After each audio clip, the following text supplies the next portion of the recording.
నాన్న నీ గుండె పైన నడక నేర్చుకున్నానని,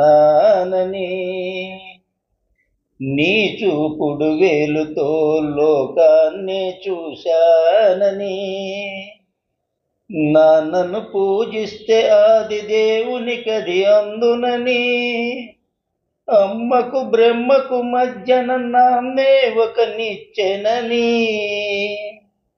తెలియనైతి తండ్రి, ఎరుగనైతి నాన్న,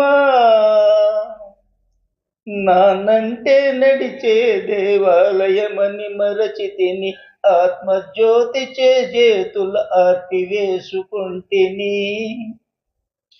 మరచిపోయి కూడా నన్ను మన్నించద్దమ్మా, కలనైనా నన్ను కరుణించద్దు నాన్నా.